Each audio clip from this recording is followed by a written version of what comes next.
నేను అప్పటికి ఇప్పటికి అదే మాటకు స్టిక్ అయి ఉన్నా. ఏంటంటే వ్యక్తిగతంగా ఆ సినిమాలో చెప్పిన 400 ఏళ్ళ నుంచి నాకు ఏమో బద్ధశత్రుత్వం ఏం లేదు. ఫస్ట్ టైం వెళ్ళాం అక్కడికి. వాళ్ళు డెఫినెట్గా సెలబ్రిటీస్ ఆ కేటగిరీలో వచ్చారు, మేము కామనర్స్ కేటగిరీలో వచ్చాం. బట్ స్లోలీ మేము కూడా సెలబ్రిటీస్ లానే అగ్ని పరీక్షలో మీరు నన్ను చూసారు కదా, మమ్మల్ని చూసారు కదా, 10 రోజులు 11 రోజులు చిన్న సైజ్ సెలబ్రిటీస్లా ఫీల్ అవుతాను నేను. సీనియర్ సెలబ్రిటీస్ కామన్ మ్యాన్ అని క్లియర్ డెఫినేషన్ నాకైతే ఉంది. అన్నిటికన్నా మించి మనం అందరం కంటెస్టెంట్ షోలోకి వెళ్ళినాక. సో నేనైతే భజన పాడను, చెంచగిరి చేయను. మీరు కష్టపడ్డారు, లైఫ్లో అచీవ్ అయ్యారు. సో బర్నీ గారు కానీ మిగతా వాళ్ళందరూ ఆ స్థాయికి వచ్చారు, ఆ కేటగిరీలో వచ్చారు. మేము కష్టపడ్డాము, షోలో వచ్చాము, మా అందరం ఒకటే ప్లాట్ఫామ్లోనూ ఒకటే కేటగిరీలో ఉన్నాం. సింపుల్. నేను బర్నీ గారు చూసినప్పుడు ఏమనిపించిందంటే నాకు నేను నోటీస్ చేసింది ఏంటంటే గుడ్డు కన్నా ముందు కూడా నాకు కొన్ని విషయాలు ఈ పదజాలాలు ఏదైతే ఉంటాయో మాటలు మా మాంత్రికుల్లో మాట్లాడి నాకు అర్థమైపోతాయి. భాషలో భావం కూడా అంతరార్థాలు కూడా అర్థం చేసుకోగలం. ఏంటంటే మా ఊళ్ళో మీరు సెలబ్రిటీస్ కామన్ మ్యాన్ అనే వర్డ్ మాట్లాడినప్పుడు అది అంటే ఓనర్స్ అనే టెనెంట్స్ ముందు మాట్లాడినప్పుడు బర్నీ గారు ఏమనేవాళ్ళంటే ఆయన కామనర్ అని రిప్రజెంట్ చేసుకోలేరు. ఎలా తీసుకురావాలంటే మీరు దొంగ నేను పోలీస్ అన్నప్పుడు అరే నేను దొంగ అని చెప్పుకోలేనప్పుడు మీరు కూడా పోలీస్ లేదా మీరు కూడా దొంగ అని చెప్పి ఒకటే కేటగిరీలో స్థాయి తీసుకొచ్చేస్తే తటస్థంగా ఉంటుంది. ఓటింగ్ అనేది నడుస్తుంది కదా బయట నుంచి. సో ఈ మాటల ట్రిక్స్ ప్లే చేయడం మొదలుపెట్టారు. ఏంటంటే మీరు కామనర్ ఏం కాదు, మీరు సెలబ్రిటీ. అరే మీకు 20 సంవత్సరాలు ఇండస్ట్రీలో ఉన్నప్పుడు మీకుంటే ఫ్యాన్స్ ఫాలోయింగ్ బేస్ డిఫరెంట్ కూడా ఆబ్వియస్గా. ఇప్పుడు నీకు చాలా క్లియర్ ఎగ్జాంపుల్ చెప్తా. ఫేస్ ఆఫ్ ద ఛానల్ హరిత అన్నప్పుడు హరిత హరీష్ గా నన్ను మాస్తో చూశారు. ఓటింగ్ పెడితే 4,000 మంది ఏదైతే సబ్స్క్రైబర్స్ యూట్యూబ్లో ఉన్నారు ఆ టైంలో, ఇప్పుడు 6,000 చిల్లర ఉన్నారు. ఇన్స్టాగ్రామ్లో 47 ఫాలోవర్స్ ఉంటారు, ఇప్పుడు 12,000 అయ్యారు. హరిత గారికి ఆబ్వియస్గా డెఫినెట్గా 10 ఓట్లు వస్తే నాకు 1 ఓటు వస్తుంది కదా. షీజ్ ఎ సెలబ్రిటీ అంటే సైజ్ మ్యాటర్స్ కదా. చిన్న సైజ్ సెలబ్రిటీ దాను, నేను కామనర్ని. ఆ డిఫరెన్స్ డిస్టింగ్విషన్ అనేది మనకు తెలుసు, అంత క్లియర్గా ఎవిడెంట్ కనపడుతుంది. బట్ ఆయన స్మార్ట్ ప్లే ఎలా ఉంటుంది అంటే మాటల టెక్నిక్స్. మీరు కూడా సెలబ్రిటీ, ఓకే స్మార్ట్గా అందరూ ఒకటే అని చెప్పాలని ట్రై చేస్తున్నారు, ఫైన్. కానీ మీకు ఓటింగ్ ప్యాటర్న్ మీకు అర్థమైపోతుంది ఏం జరుగుతుంది అనేది. ఇది ఫస్ట్. సెకండ్ పాయింట్, ఎగ్గు దొంగతనం జరిగినప్పుడు మాకు ఒక ఫార్మేట్ ఇచ్చారు. ఆ ఫార్మేట్లో ఏం చెప్పారంటే మీరు ఓనర్స్, మీరు టెనెన్సీ పనులు చేయించుకోవచ్చు. ఎగ్గు దొంగతనం జరిగినప్పుడు నేను మీరు చూస్తుంటే నేను అంత పెద్ద సీరియస్ అవ్వాల. అరే ఎగ్గు కోసం దొంగతనాలు జరుగుతున్నాయి, నేను అసలు నిజంగా షోకి వెళ్ళక ముందే నేను అనుకున్నా నా ఫ్రూట్స్ కానీ ఎగ్స్ కానీ చీప్గా ఎక్కడ దాచుకోను, అక్కడే ఓపెన్గా పెడతా. ఆకలేస్తే తింటారు, లేదా చీప్గా బిహేవ్ చేస్తే దొంగతనం చేస్తారు, ఫైన్. అది వాళ్ళ వ్యక్తిత్వానికి వదిలేస్తాను అనుకున్నా. నేను నిజంగా గుడ్డు దాచుకోవాలి, ఎప్పుడు ఏం చేయాలి. అండ్ మోర్ ఓవర్ ఏంటంటే నేను చాలా నిబద్ధతతో ఉండే మనిషిని. 100 కేజెస్ ఉన్నవాడిని వాళ్ళ 81 కేజెస్ ఉన్నాయి. నేను వచ్చి రాగానే నేను చెక్ చేసుకున్నాను. బికాస్ నాకు కొన్ని ఛాలెంజెస్ ఉన్నాయి, ఫిజికల్ ఛాలెంజెస్. దాన్ని ఓవర్కమ్ చేసుకోవాలి. లేదంటే అరే వాట్ ఈ జర్నీ రా, ఏం ట్రాన్సిషన్ రా, ఏం ట్రాన్స్ఫర్మేషన్, ఇలా వచ్చారు, లౌడ్గా ఉన్నాడు లేకపోతే లావుగా ఉన్నాడు, లౌడ్ LOVED లౌడ్గా అయ్యాడు అని అనిపించుకోవాలి. అది నా ట్రూ పర్సనాలిటీ చూపించాలనుకున్నా. ఆ కమిట్మెంట్తో 1 మీల్ చేయాలనుకున్నా. Mat diet, I'm mat, I did mat diet, అంతే సింపుల్. సో ఈ ప్రాసెస్లో గుడ్డు పోయినప్పుడు, గుడ్డు పోయిందని అందరూ ఎత్తుతున్నప్పుడు మనీష్ కానీ మిగతా వాళ్ళని షీజా చాలా ఓవర్ రియాక్ట్ అయినప్పుడు నేను రియాక్ట్ అవ్వాలి. మీరు అబ్జర్వ్ చేస్తుంటే నేను అరే ఎక్కడ పోయిందా అది సరదాగా ఫన్గానే తీసుకుంటున్నా. తర్వాత అది చాలా ఎస్కలేట్ అయ్యి పాపం షష్ఠీ గారు కళ్ళం నీళ్ళు పెట్టుకోవడం మ్యాటర్ చాలా సీరియస్ నోట్లోకి వెళ్ళిపోయినప్పుడు నిజంగా పెద్ద మనిషి అన్నప్పుడు వయసు మీద పట్టడం కాదు, పెద్ద తరహాగా పెద్ద రకంగా ఉండాలి. కండవా వేసుకుంటేనో ఈ చేస్తే కాదు. ఆ ప్లేస్లో నేనుంటే ఒకటే చెప్పేవాడిని, లేదంటే అంత సీరియస్ అవ్వకండి, సంజన గారు తీసుకున్నారు, మాకు తెలుసు, ప్లీజ్ ఈ మ్యాటర్ ఎస్కలేట్ చేయకండి, కావాలంటే రేపొద్దున మేము ఓనర్స్ అయినప్పుడు ఒక గుడ్డు ఇచ్చేస్తాం, పాపం లేదంటే 5 months బేబీ ఉంది కాబట్టి ఆకలి సీన్ ఉంటుంది, దానికి పెద్దది ఇష్యూ చేయకండి చెప్పాలి. ఇది పెద్ద తరహా పెద్ద రకం, స్ట్రైట్ ఫార్వర్డ్ జెన్యున్గా ఉంటే, ముసుకేం లేకపోతే. ఆయన అది ఏం చెప్పకుండా ఇష్యూ చాలా పెద్దది అయిపోయింది. సంజన గారు బాత్రూమ్ దగ్గరికి వెళ్ళారు. అంతకుముందు కూడా ఒక విషయంలో సంజన గారు నా మాటలకు విని ఫ్లోరాతో జరిగిన ఇన్సిడెంట్, బాత్రూమ్లో జరిగిన దానికి కొన్నిసార్లు ఏంటంటే మనం ప్రతి చోట అంటాం సరే సామధాన భేద దండోపాయాలు వాడాలి కాబట్టి సామరస్యంగా సంజన గారు హ్యాండిల్ చేస్తే ఆమె ఒప్పుకుంది, కామ్ డౌన్ అయిపోయింది. అప్పుడు 13-14 మంది ఒకరి మీద వెళ్ళిపోతే అది రాంగ్ వెళ్తుంది కదా. ఒక లేడీని ఇలా సర్కిల్ అప్ చేశారు. సాఫ్ట్గా కొన్ని చోట్ల అంటే గొడ్డలు వాడాలి, కొన్ని చోట్ల గోడుతో కొట్టేయాలి, గోడుతో తీస్తే అయిపోయింది. అదే టెక్నిక్ సంజన గారి దగ్గర. సంజన గారు ఎమోషనల్గా కూడా మనం ఆన్సర్స్ తెచ్చుకోవచ్చు. ఎవరికి ఆన్సర్ చెప్పట్లేదు సంజన గారు, అది నా ఎగ్, నిజంగానే 2 eggs ఉడకపెట్టడం జరిగింది, దాంట్లో ఒక ఎగ్, మొత్తం 4 గుడ్లు. నా గుడ్డు మీరు తింటే తిన్నారు, ఫోన్లే నేను ఆ పూట ఫస్ట్ ఉంటానని చెప్పి ఊనే ఎమోషనల్గా ఒక వర్డ్ ప్లే చేస్తే ఆమె నవ్వినప్పుడు కొన్నిసార్లు మౌనం అర్థం కాకరో ఆ నవ్వు నాకు అర్థమైపోయింది. దాన్ని సీరియస్ తీసుకోవాలి. కానీ తర్వాత బాత్రూంలో నుంచి వచ్చి హరీష్ గారు గుడ్డు తిన్నాను, ఆయన ప్రాబ్లం లేదన్నప్పుడు బర్నీ గారు ఏం చేయాలి? ఓకే ఒప్పేస్తున్నారు కదా, మేము చూసాం తెలుసు అని చెప్పకుండా హరీష్ గారు మీకు తెలిసినప్పుడు ఎందుకు మాట్లాడదని మాటలు గారని స్మార్ట్ పీపుల్ అందరూ నేను అప్రిషియేట్ చేస్తాను. ఓవర్ స్మార్ట్ అంటే తెలివితేటలు ఓకే, చావు తెలియదంటే నాకు వర్కౌట్ కాదు.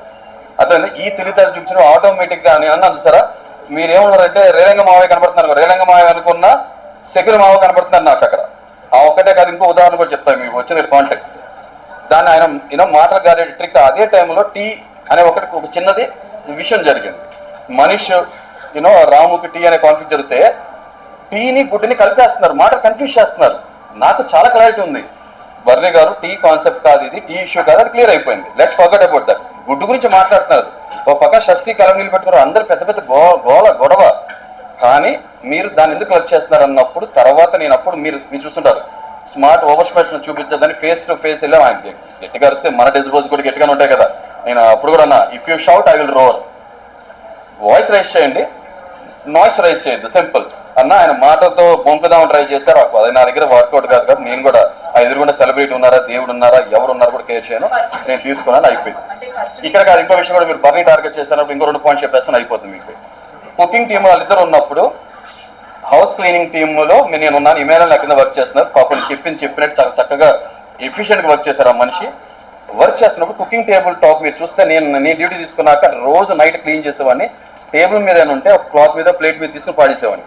బర్నీ గారు ఏం చేశారంటే, నేను స్వతహా నా కళ్ళారా చూశాను, క్లాత్తో ఇలా కిందకి లాగేయటం మొత్తం. ఇప్పుడు ఏమవుతుందంటే, ఇమాన్యుల్ ఫ్రెండ్ కదా, ఇమాన్యుల్ బ్రో.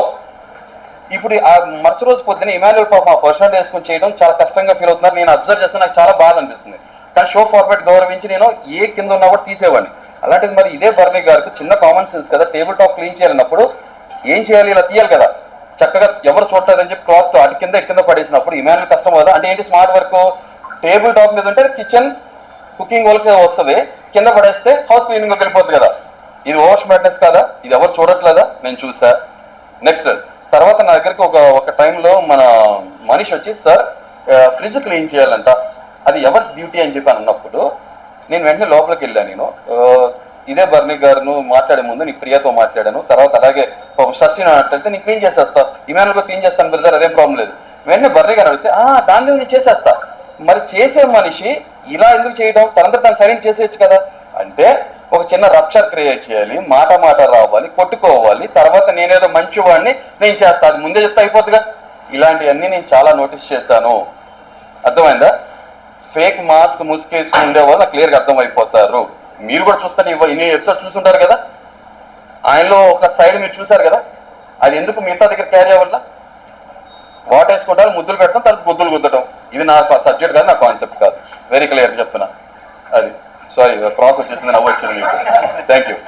సో ఇది బర్నీ గారు, అంతే తప్ప వ్యక్తిగతంగా ఆయన మీద కోపం లేదు, నాకు కక్ష లేదు, నాకు అనిపించింది. నేను అదే అన్నా కదా, if I'm wrong prove it అన్నా. ఎన్ని రోజులు క్యారీ చేస్తారు అది. ఇంకో టాస్క్లో కూడా స్టార్ తీసుకొచ్చే టాస్క్లో మీరు చూసారు, తనుజన్ ఆయన వెళ్ళారు, నేను ఫ్లోరా వెళ్ళాము. నేను ఫ్లోరా గారు పైన కొట్టలేదు, మిస్ అయిపోయిందనే విషయం నాకు తెలియదు. నేను స్టార్ తీసుకున్న తర్వాత మిస్ అయినవి లేవని తెలిసిందాక నేను ఫౌల్ అని యాక్సెప్ట్ చేశా. నేను పట్టుకున్నాక ఏడే కాలని చెప్పి నేను వితండవాదం చెయ్యను. కానీ ఆయన తనుజ గారు, అరే మేము 2 తీసుకున్నాం అంటే మీరు బిగ్ ఫౌల్ చేశారా, అయినా సరే మేము విన్నర్ చేయమని అంటున్నారు. అక్కడ మీకు అర్థమైపోతుంది, ఆయన ఎక్స్ప్రెషన్ చూసారా. బాడీ లాంగ్వేజ్, ఆ ఫేషియల్ ఎక్స్ప్రెషన్ చూస్తే మనకు అర్థమైపోతుంది. సో బర్నీ గారు రియల్ సైడ్ మనం చూడలేదు, చూపించలేదు, ఆయన అంత సింపుల్. నేను చూసా, అంతే. That's next question. సో బర్నీ గారి టార్గెట్ ఏం కాదు, నా రేడార్ జోన్లో ఆయన కనపడిపోయారు, దొరికిపోయారు, అంతే. దొరకనంత సేపు దొరికితే దొంగ. ఇప్పుడు మీకు విషయం తెలుస్తుంది, ఎగ్ విషయంలో నేను అన్నా, సరే పోతే పోయింది, కెమెరాస్ అని చూస్తాక దొరికిపోతారు అన్నత కొంచెం తర్వాత ఆయనకి ఏమర్థమైంది, ఇలా గోక్కున్నారు, ఏం చేశారో తెలియదు. తర్వాత ఆయన వచ్చి నిజమే కదా, రేపు పొద్దున నాకు ఒక రెప్యుటేషన్ ఉంది బయట, నేను ఇన్ని రోజులు ఆన్ స్క్రీన్ నేను నటించాను, ఇప్పుడు నటించడం కుదరదు, బిగ్ బాస్ అనేది రియాలిటీ షో కదా, రేపు వీకెండ్లోనో ఎక్కడొచ్చి బయటపడిపోద్దేమో అని చెప్పి ఆయన వచ్చి కూర్చోబెట్టి సంజయ్ చెప్పిన విధానం, అరే దొరికిపోతే దొంగ సంజయ్ చెప్పుకుంటారు కదా, అలా అనిపించింది. అందుకే నా రియాక్షన్ కూడా మీరు చూస్తే అర్థమైపోతే, ఇప్పుడు కాదు మీకు ఎప్పుడు మాట్లాడో ఆ టైం వచ్చి మాట్లాడతానని మాట్లాడాను, ఇప్పుడు కూడా మాట్లాడతాను. I'm carrying that very clear.